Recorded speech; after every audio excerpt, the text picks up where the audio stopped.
Habla Jehová porque tu siervo oye. Así lo dijo Samuel, y Dios estaba con él. Prepare su corazón, porque hay una transmisión que ha de llegar al instante. Es el pastor Bustamante quien hace la conexión.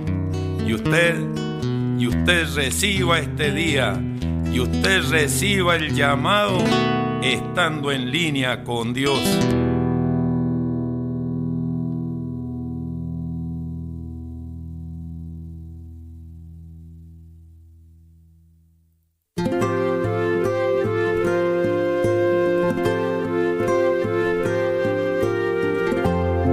En línea con Dios, con Claudio Bustamante.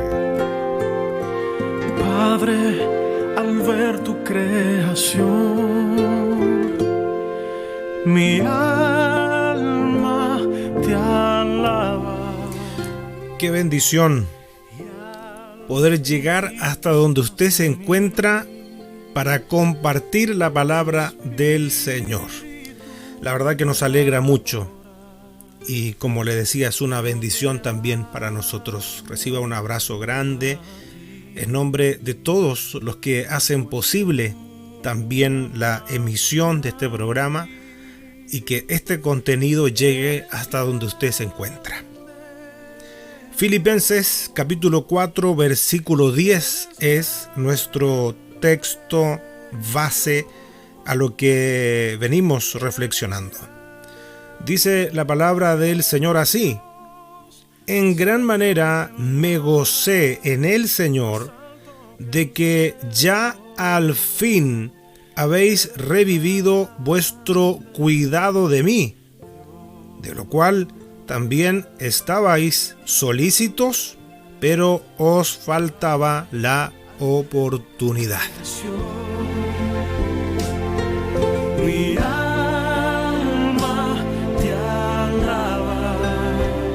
En otra traducción, el mismo versículo 10 de Filipenses en el capítulo 4 dice de la siguiente manera: cuánto alabo al Señor de que hayan vuelto a preocuparse por mí. Sé que siempre se han preocupado por mí, pero no tenían la oportunidad de ayudarme. Eres grande, Dios. Eres grande, Dios. Más ancho que el mar, más alto que El deber, la responsabilidad, el cuidado. Fíjese que justamente la traducción Reina Valera dice que lo que hizo la iglesia de Filipos, a quienes se destina esta carta originalmente, ellos habían revivido el cuidado hacia el apóstol Pablo. Eso nos está mostrando claramente que sí había una responsabilidad que estaba en manos de los creyentes hacia quien les llevó, hacia quien le predicó el evangelio. Yo creo que no cabe ninguna duda que el apóstol Pablo es una de las figuras más relevantes en el Nuevo Testamento, después obviamente de nuestro Señor Jesucristo. Con sus cartas, con todas esas enseñanzas, le entregan a la iglesia, creo que uno de los aportes doctrinales más importantes. Y aquí, de una forma que demuestra una altura, una sutileza, una delicadeza, el apóstol Pablo destaca una acción que se había dejado de hacer. Una responsabilidad que estaba en las manos de la iglesia y la habían dejado de hacer. Pero volvieron a hacerla. El cuidado. Fíjese que la palabra cuidar, según el diccionario, se define como poner diligencia, atención y solicitud en la ejecución de algo. Se lo voy a leer una vez más. Poner diligencia, atención y solicitud en la ejecución de algo. Sigue. Dice, asistir, guardar, conservar. ¿Qué me dice de eso? Claro, alguien podría decir, es que no sabía eso yo. No tenía idea. Yo creía que todo era hacia mí y no conocía que hay responsabilidades, que hay tareas, deberes que están en mis manos y que debo desarrollar, y que esa es la voluntad de Dios. El cuidado. Y sabe que si nos sumergimos aún más en las Sagradas Escrituras, tenemos mucho más también para aprender. Le invito a que vayamos a la carta a los Romanos en el capítulo 15, versículo 30. ¿Qué dice la palabra del Señor? Mire, vamos a descubrir aquí lo que también es un deber y parte del cuidado de la iglesia a sus autoridades en el Señor. Llámese pastor, llámese obispo, llámese guía, la autoridad en el Señor. Carta a los Romanos, capítulo 15, versículo 30. Dice la palabra del Señor: pero os ruego, hermanos, por nuestro Señor Jesucristo y por el amor del Espíritu, que me ayudéis orando por mí a Dios. Aquí hay un deber. ¿Lo descubrió? Muy bien. Orar. La palabra lo enseña. Leamos una vez más Romanos capítulo 15, versículo 30. Pero os ruego, hermanos, por nuestro Señor Jesucristo y por el amor del Espíritu, que me ayudéis orando por mí a Dios. El deber de orar. Lo estamos viendo aquí en la palabra. Fíjese que podríamos también descubrir que hay varias cosas que están como implícitas en estas palabras. Una de esas cosas es que en el Señor, en la iglesia de Cristo, no existen los super ungidos.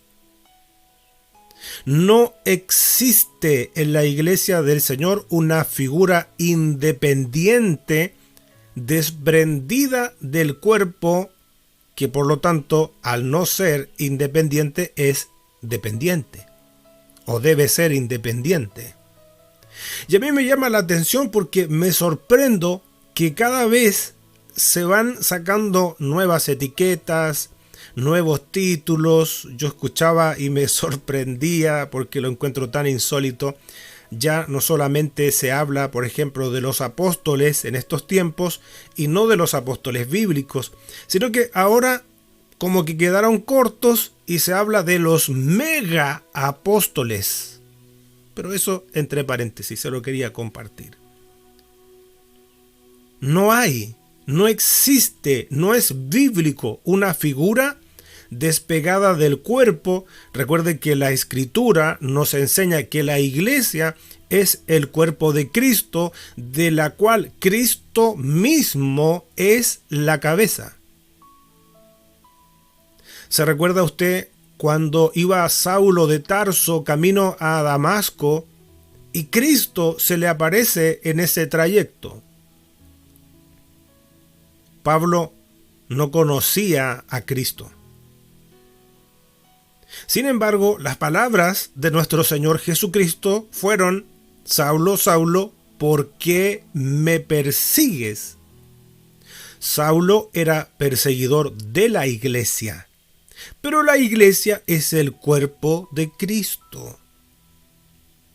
Entonces, bíblicamente, no existe figuras independientes desprendidas del resto del cuerpo. Nos necesitamos unos a otros. El pastor no es una figura independiente. Necesita de la oración, necesita del cuidado, necesita también de la atención, de la cobertura en oración, porque es una labor importante, la de guiar, la de conducir la grey de Dios. Yo le pregunto a usted, ¿dónde cree usted que el enemigo concentra sus ataques? ¿Se ha preguntado usted alguna vez? Y a mí me llama la atención una cosa, que el enemigo tiene toda una organización. Ahora, tampoco tenemos que elevar al enemigo, porque el enemigo no es omnisciente, no es omnipresente, no es omnipotente, pero tiene toda una organización, una jerarquía que podemos estudiarla, leerla en el capítulo 6 de la carta a los Efesios. Sabe dónde concentrar sus ataques. Por lo tanto, la oración hacia la persona del pastor y hacia su familia es algo muy importante y es un deber. Entonces, cuando leemos aquí en esta carta a los Romanos, en el capítulo 15, versículo 30, que es el apóstol Pablo quien está encargando la oración por él, ¿sabe lo que vemos también en este hombre de Dios? Es humildad. Sí, es humildad. Él encarga la oración. Pero volvamos al texto, porque no es una petición de oración así como así. No es una petición de oración express. Y oren por mí. No. Es una petición de oración que se hace con un énfasis bien particular. Porque dice la palabra, pero os ruego, hermanos, por nuestro Señor Jesucristo y por el amor del Espíritu, que me ayudéis orando por mí a Dios. Humildad, interdependencia. Fíjese como que el apóstol Pablo nos muestra a través de esta petición que no era que Dios escuchara más sus oraciones que las oraciones del resto del pueblo de Dios, del resto de la iglesia. Porque a veces se tiende a pensar eso: ayúdeme a orar porque a usted lo escucha más Dios. Pero no es la mentalidad del apóstol. Necesita de las oraciones de sus hermanos. Necesita de las oraciones de el resto de la iglesia. Y lo encarga, lo dice, lo señala, lo pide con ruego y con énfasis. Vamos de nuevo, una vez más. Pero os ruego, hermanos, por nuestro Señor Jesucristo y por el amor del Espíritu, que me ayudéis orando por mí a Dios. Ahí tiene un deber. El deber de orar por quien le preside en la fe. Es un deber. Lo señala la palabra del Señor. ¿Cómo vamos hasta aquí? ¿Seguimos? ¿Sigamos? Bien, sigamos. Vamos a la primera carta a los tesalonicenses en el capítulo 5, versículo 12. ¿Qué dice la palabra del Señor ahí? Os rogamos, hermanos, que reconozcáis a los que trabajan entre vosotros y os presiden en el Señor y os amonestan. Oh, es que está tremendo esto. ¿Sabe que esto se escribió hace cientos de años? Pero está vigente.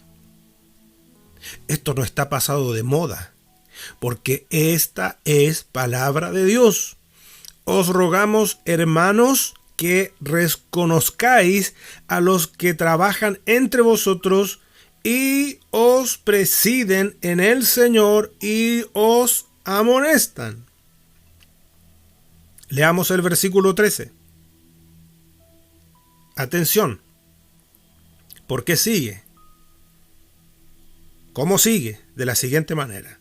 Dice, y que los tengáis en mucha estima. ¿Aló? Eso dice la palabra, ¿eh? Estoy leyendo de la primera carta a los Filipenses en el capítulo 5. Ya leímos el versículo 12, y vamos a seguir leyendo el versículo 13. Dice, y que los tengáis en mucha estima. Pero sigue, dice, y amor por causa de su obra. Termina este versículo diciendo, tened paz entre vosotros. Qué hermoso, qué lindo. Es la palabra del Señor. Habla de reconocer y habla de estimar y habla de el amor. Escúcheme una cosa con atención, por favor. No se puede estimar si no se reconoce. No es posible. Porque la estimación tiene que ver con la valoración. Y si no hay un reconocimiento, ¿cómo va a valorar? ¿Cómo va a estimar? Por eso que la Escritura nos enseña así. Os rogamos, hermanos, que reconozcáis a los que trabajan entre vosotros y os presiden en el Señor y os amonestan. Esa palabra puede resultar incluso quizás para algunos un poco incómoda, pero dice la palabra que hay que reconocerlos. Aquellos que nos presiden en el Señor. Y sigue diciendo, y que los tengáis en mucha estima. Fíjese que no dice solamente estima. Dice en mucha estima y agrega otra cosa, y amor por causa de su obra. La estima, la valoración es otro mandato bíblico. Y fíjese que algunos versículos más adelante en esta carta a los tesalonicenses nos va a decir que oremos sin cesar. Mire usted la importancia que tiene todo esto entonces. Porque un poquito más adelante se va a hablar acerca de la oración. De hecho, para ser más específico, en el versículo 17. Yo le pregunto, ¿cuánto usted reconoce el trabajo, la obra de quien le preside en el Señor? Ahora, ¿será suficiente con decir, no, sí, yo estoy consciente, sí? ¿Será eso suficiente? ¿O se necesita alguna acción más allá? Como por ejemplo, esa palabra de afirmación, esa palabra de bendición. Que Dios le bendiga lo que usted está haciendo. Que Dios bendiga este trabajo que está haciendo. Que Dios le bendiga por habernos traído esta palabra hoy día, porque es la palabra de Dios, nos ha hecho tan bien. Fíjese que esto de reconocer sigue vigente en medio de un mundo ingrato. Sigue esto vigente como una ordenanza, una instrucción, un mandato a la iglesia. En una sociedad donde prácticamente la gente no reconoce nada ni agradece nada. Todo es poco, siempre hay queja y me temo que también eso llega a la iglesia. Pero la palabra del Señor nos dice que reconozcamos esa obra, ese trabajo de quienes nos presiden en el Señor. ¿Y sabe qué? Dice que los tengáis en mucha estima, no en poquita estima, en mucha estima y amor por causa de su obra. Yo le pregunto, ¿está haciendo eso? ¿Lo estamos haciendo? Aquí no está hablando de una intención. Aquí nos lo está dejando sujeto a una evaluación. Es una instrucción bíblica. Lo correcto es que nosotros lo hagamos. La oración, la estima, el reconocimiento a quienes nos presiden es parte de nuestro deber.